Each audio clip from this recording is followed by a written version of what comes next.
Do you know that you can actually be seeing your period on a monthly basis, but you're not ovulating? Are you shocked? Are you surprised?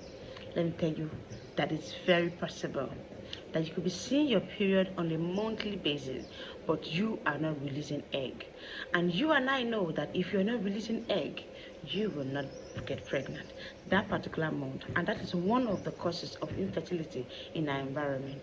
And what is that condition where you are seeing your period but you are not ovulating? That is called anovulation.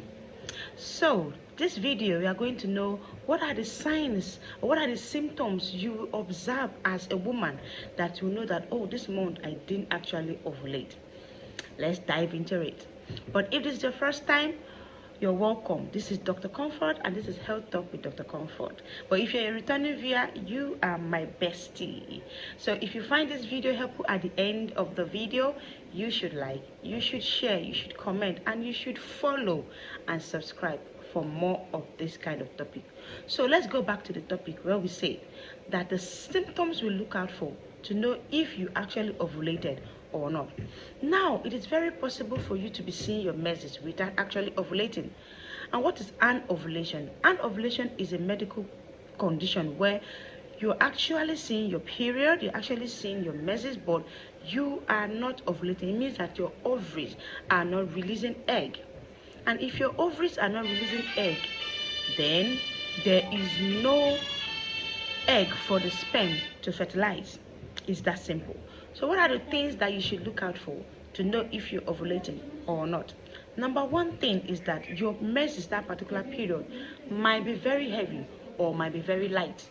Yes, maybe normally you're using 1 pad, 2 pad less on a normal basis, your normal self. But you notice that this particular month you use like 5, 6 pads, which is very heavy. It means that that particular month you did not ovulate, or your menses might be very scanty, like just a drop. It means you did not ovulate, and that is something you should look into. Number 2 symptom you should look out for is that there is no rise in your basal temperature. Some women, when they're ovulating, they in that particular time, around that 14th day of the month and all that, depending on your own menstrual cycle, they tend to see that their temperature rise is very, like, they feel feverish, they feel hot, they feel like their temperature is rise if they measure with thermometer. But you see that on that month your basal temperature is not high. There could be an issue. Number 3 is that you might not be seeing what we call the cervical mucus. In a layman's term, we call catarrh.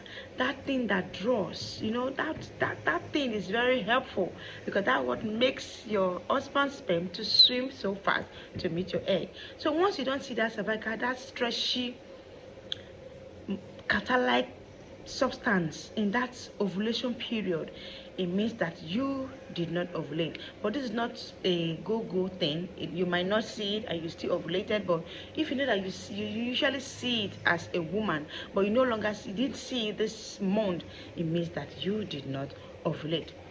Another thing you should observe that made you not ovulate is that you might have a low sex drive. It means that month you don't have any drive for sex. Because some women, once they are ovulating, they're at the peak of it. And maybe you fall into that category, but all of a sudden you see that you no longer have, your sex drive is so low. You should look into it. You might not be ovulating. Then number 4 is your inability to get pregnant. Yeah, month in, month out, you see that you're not getting pregnant. And the only thing that will make a pregnancy happen is that when egg meets sperm. So maybe you are not ovulating. That is why there's no egg for your sperm to fertilize. So you should look into it. So once you observe all these things, and when you begin to see symptoms like maybe you're overstressed that month, you're overweight, you're having abnormal hair growth, it means that you might be having symptoms of PCOS, and that is one of the major causes of anovulation. So if you notice any of these symptoms, you should not just fold your arms and watch. You should go to the hospital and get yourself checked. There are some persons that get ovulation kits. If you have the money, you can buy that. You can begin to test yourself if you really ovulated or not, especially if you're trying to get pregnant. So, but if not, you know that, okay, this month, even within yourself, you will know. So if you analyze any of these symptoms, there was no cervical mucus, there was no rise in basal temperature, your menses was somehow, it was too heavy, it was too light, there was absent menses, you didn't really see your menses, it means that you didn't ovulate. So I will advise you to go to the hospital for a proper checkup. Get your temperature, your thermometer ready to check your temperature, and also get an ovulation kit if you have the money. But if not, your gynecologist should be your best friend for you to get yourself checked, so you know if you ovulated or not, and get that bundle of joy. So once again, if you find this video helpful, you should like and comment and share, because I'll be dropping another video that will tell us the causes of this anovulation. So watch out for part 2. Have a nice day. Take care of your health. Bye.